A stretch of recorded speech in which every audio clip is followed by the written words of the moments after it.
BASEketball came out in 1998 and it stars Trey Parker and Matt Stone. It is not directed by them, it's not written by them, but I think that if this movie was written and, well, it didn't have to be directed by them, but if it was at least written by them, I think that this would have been as great of a politically incorrect R-rated comedy as a typical Judd Apatow film.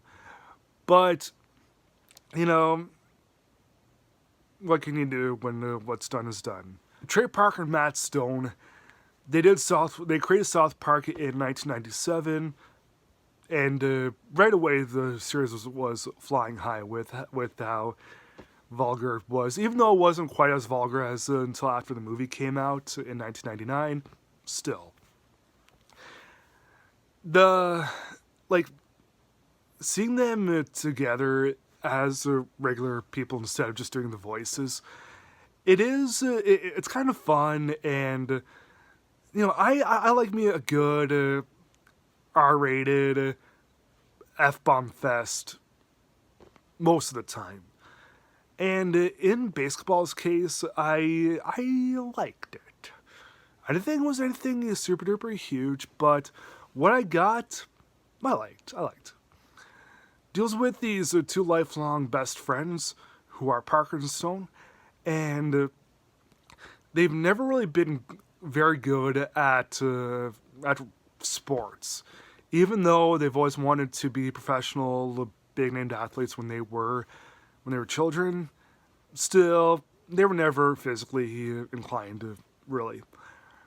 And one day, they're at this party, they wanted to impress some girls, and they decide to challenge some two pretty boy jocks to a 2-on-2 thing, but they decide to tweak it up a little bit.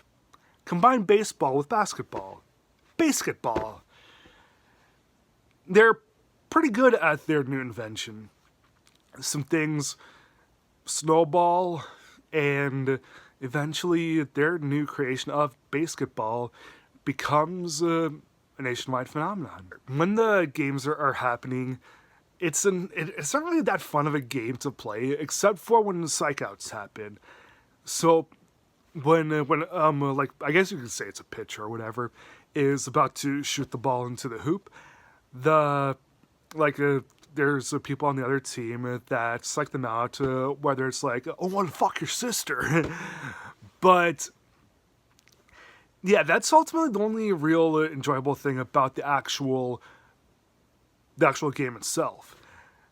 Because, at least when you're watching basketball, it's in constant motion. And I don't like watching baseball in the slightest, but at least I can kind of see where people come from with their enjoyment whenever someone does hit the ball and they do try to go to the bases and whatever. So, yeah, but this actual basketball game itself, yep, the only good thing is the psych-outs. Eventually, the movie moves into a bit of a corporate area.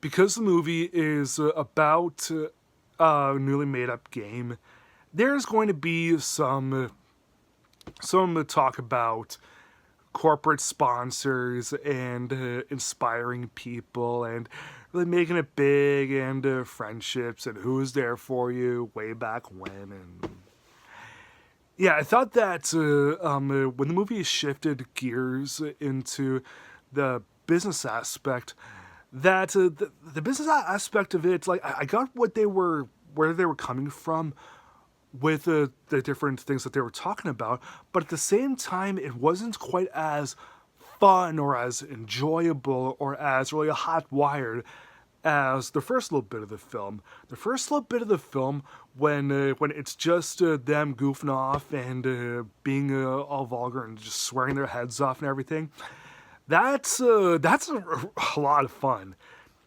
But yeah, after BASEketball becomes this big phenomenon, and we get to see Yasmin Bleeth and Ernest Borgnine and Jenny McCarthy.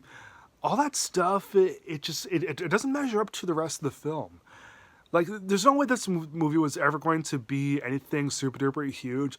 There's no way this movie was ever going to be a big masterpiece.